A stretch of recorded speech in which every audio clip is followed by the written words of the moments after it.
Years ago, Mr. Suyama showed off a hush-hush hobby earphone over drinks. It was his first custom to put a dynamic driver behind the wheel. Back then only Futuresonics still carried that torch, and in the early 2000s everyone, including Mr. Suyama's FitEar brand, was talking balanced armatures, complicated crossovers and multiple sound tubes. But like all things primordial, traditional and innate, the dynamic driver was about to make a big comeback. 4 years later, FitEar released Air, a hybrid earphone built around a custom full-range Fauxtaku dynamic driver. Sounding out the highs was a balanced armature. Mr. Suyama wasn't mum about Air and displayed it prominently at that year's headphone show. And like most things he gets vocal about, it was good. A newer and still improved Air 2 followed, and its guts made it into today's subject. You might have a few questions, like, wasn't Titan released 3 years ago? Answer, bingo. Or, so why are you covering it now?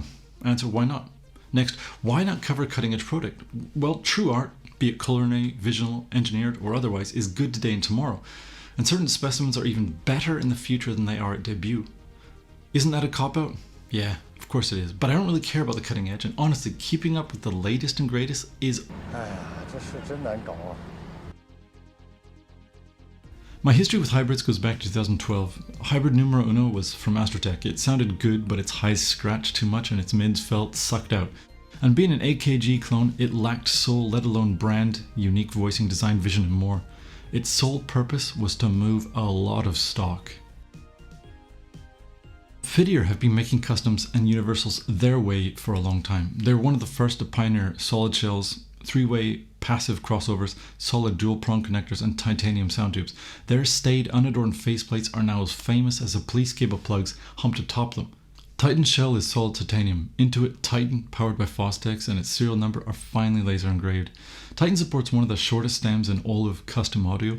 This is inherited from Air and Air 2 and ensures minimal tube effect echo and ostensibly pure sound.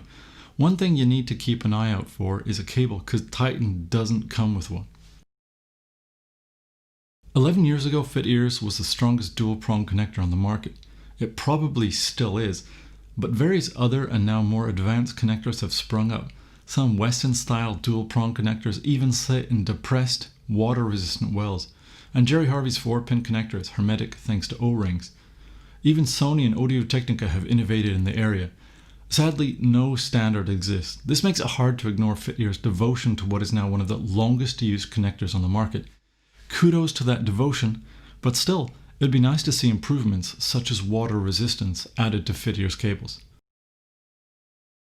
Several years ago, FitEar faceplates went from matte to shiny. The older style better resisted scratches and fingerprints, but also clashed with the shiny resin of its molded parts. Titan of course shines, but it is also less reflective than the resins of FitEar's other customs, as well as its faceplate, which might look best in a finely blasted matte finish. FitEar's bespoke projects begin and end with the shape of your ears. They have never accepted customer artwork or designs. In FitEar's world, build quality, reliability and consistency trump style. Cleanliness above godliness, if you will. Let's be honest, if you fancy the fancy, FitEar's staid earphones won't do you. In the same way, FitEar pays special attention to sound quality from a holistic rather than a specific angle. In general, FitEar's earphones favor the mids, but in Titan's case, the mid-range expands into the widest soundstage I've heard in a custom earphone. Vocals and other mid-range elements take up the largest portion of that scape, but the entire thing nearly wraps around your head, whilst spreading wider than you can reach. The back-edge nuances of bass, mids, and treble energetically vibrate to the surface, but mid-range stereo detail drives to attention. Apparently, both Titan's bass and highs return higher sound pressure than mids, but only to a degree that I personally consider neutral, especially elevated to match the ear's natural falls off in both extremes.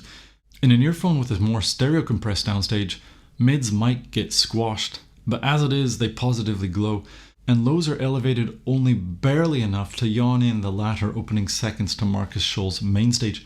A true bass head or bass focused earphone would reveal the violence from the very first. Highs extend well, but floating in so much space they end up adding more to the atmosphere than as a bass countermeasure.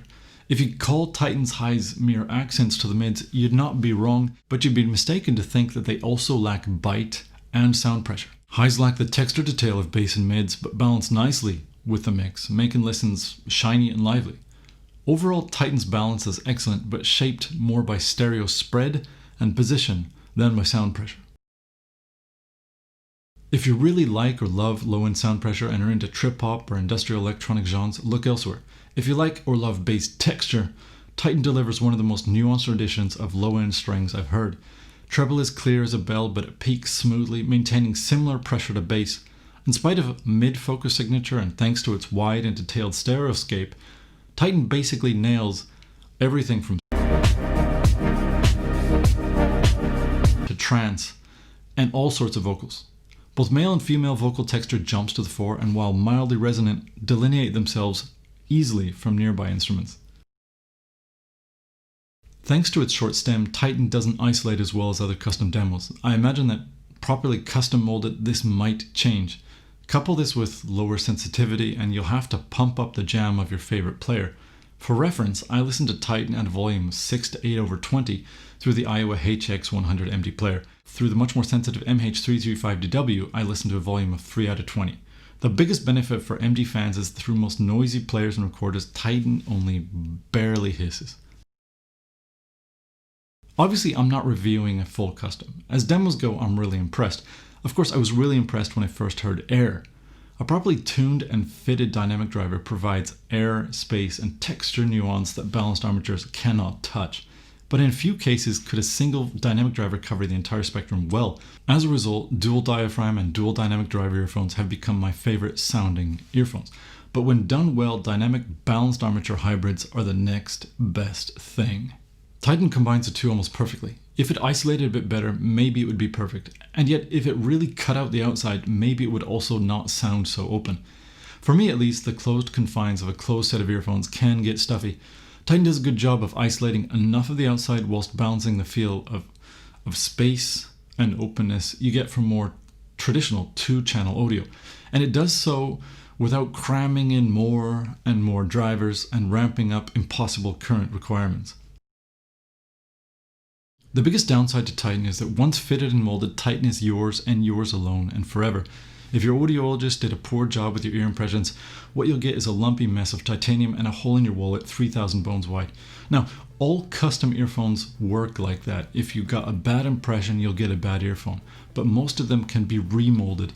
Titan cannot be. That's it. $3,000 is too much for an earphone in my opinion, but because people pay that much money for it, Titan occupies that rarefied niche. At least Titan isn't another consumer blowjob. Talented and dedicated workmen fit it together, and the show of their hands is impressive. And while not showy, Titan used titanium as titanium rather than as a backdrop for modern art. Of course, if FitEar wanted to be showy, they could be. After all, they created this and this from titanium long before the expertise was handed down to the masses.